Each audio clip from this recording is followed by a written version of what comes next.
est à Versailles, visiter le château avec sans doute l'homme qui le connaît le mieux. Il s'appelle Dominique Havard et il en est le responsable du protocole. Il vient de publier Versailles Intime, le château comme vous ne l'avez jamais visité. Je vois Olivier Lamberterie qui opine du chef, c'est qu'elle est déjà conquise. Bonjour et bienvenue à vous. Bonjour Dominique Havard. Alors est-ce qu'on peut dire que vous êtes un peu le passe-partout du château de Versailles? Vous connaissez vraiment chaque recoin de ce château? Écoutez, au moins j'en ai les clés. Oui. Je les passe. Le maître des clés. Je connais pratiquement chaque recoin du château. Vous imaginez qu'en 34 ans, bientôt 35 ans, oui. J'ai pu largement arpenter ces lieux, les apprécier, les admirer, et je suis toujours un amoureux inconditionnel de Versailles. Alors on se demande s'il y a beaucoup de passages secrets dans le château de Versailles. Non. Non. Non, il y a des passages discrets. Discrets pour faire des entrées et des sorties. Oui, les entrées et les sorties, et puis tout simplement pour jouer sur l'esthétisme du lieu, pour éviter, je dirais, que les portes soient trop visibles. Ces portes viennent s'insérer dans les lambris et on est dans un espace avant tout esthétique. Vous êtes ce qu'on appelle le responsable du protocole. Qu'est-ce que ça veut dire très concrètement ? Eh bien, ça veut dire que j'organise avec la présidence, lorsque le président reçoit une demande d'une visite ou une visite officielle, je suis là pour organiser la visite officielle, l'orchestrer et puis quelquefois la commenter. Et vous en faites beaucoup chaque année, des visites protocolaires? Écoutez, je crois que sur une année, on est à peu près à Versailles entre 100 et 150 visites officielles. Et donc, vous avez reçu beaucoup de personnalités très prestigieuses. Très prestigieuses. On peut avoir quelques noms?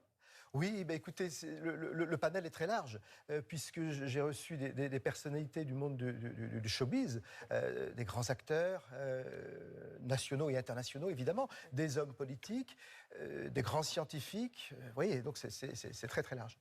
Alors, on va décerner des récompenses. On va jouer un petit jeu ce matin, des récompenses avec vous. Alors, la couronne de la personnalité la plus studieuse. La plus studieuse. C'est pour qui?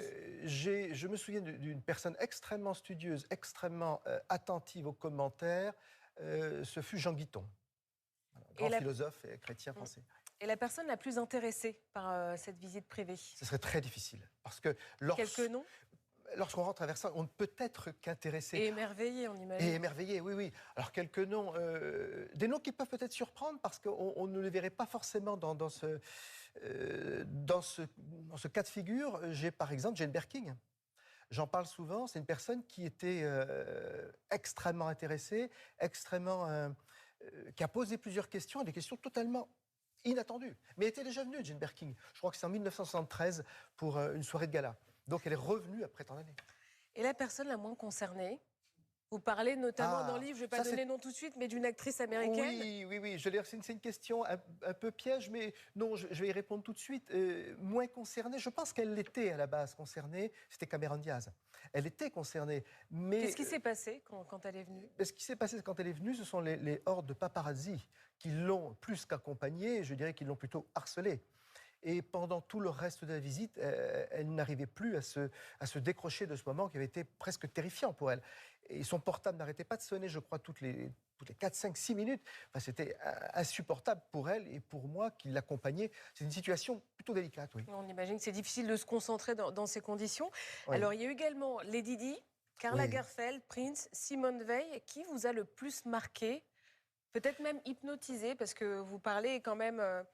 d'une personnalité qui vous a émerveillé quand même, qui est venue visiter le château de Versailles. Oui, alors ils m'ont tous marqué de manière différente, en fonction des époques, en fonction aussi de l'interaction qu'on a eue les uns avec les autres. Mais Simone Veil est un moment fort, un moment très fort. Ouais. Surtout, j'allais vous dire, lorsqu'on s'est quittés. Puisque je l'ai réinvité au nom du président en place. Je crois que c'était Catherine Pégard. Et j'ai réinvité effectivement Simone Veil. On dit qu'il faudrait revenir parce qu'on avait vu qu'un pourcentage faible. Et elle m'a dit, je pense que ce sera ma dernière visite. Et elle avait déjà beaucoup de difficultés à marcher. Et c'était là sa dernière visite. Oui. Donc c'est assez émouvant. Et ça, vous ne l'oublierez jamais. Non.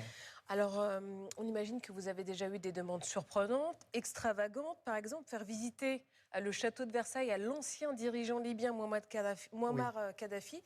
C'était comment? C'était atypique. Est-ce qu'on est un peu dans ces petits chaussons dans ces moments-là? C'était évidemment surprenant, mais nous devions organiser la visite dans les meilleures conditions, à la fois, je dirais, pour pour l'image de Versailles, et puis bien évidemment pour que ça se passe bien au niveau sécurité. Ça s'est d'ailleurs très bien passé, mais atypique parce qu'on recevait quand même un dictateur. Maintenant, on nous l'avait demandé, on s'est exécuté, et nous l'avons fait. Et il est resté un peu plus longtemps que prévu d'ailleurs. Je crois qu'il devait rester 1 heure, 1 heure 1 quart, et il a dû rester entre 1 heure et demie et 2 heures dans Versailles. Il a particulièrement apprécié Versailles. Vous aviez quelques craintes Alors, lors de la visite? Oui, nous avions quelques craintes lors de la visite. Je vois que vous avez lu le livre et à quoi vous faites référence.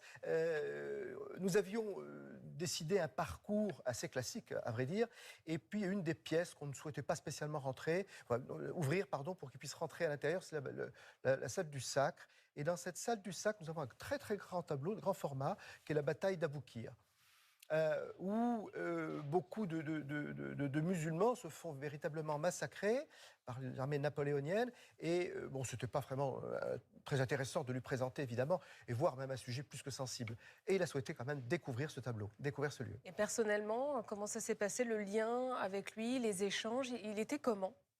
Écoutez, il était plutôt assez attentif, à vrai dire. Et cette bataille d'Aboukir, d'ailleurs, ne l'a pas choqué. Il nous a dit, écoutez, c'est l'histoire.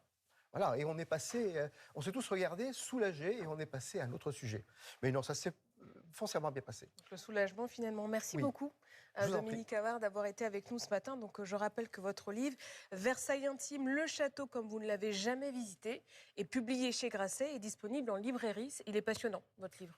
Merci, Johanna. C'est très Belle gentil. journée à vous. Merci. Si on veut organiser une petite fête avec des copains, Samuel Olivier, on vous appelle, on peut avoir... Mais avec plaisir. Vous êtes toujours vraiment... Thomas, vous venez à Versailles. Ouais, Venez à Versailles. On va inviter les téléspectateurs de Télématin.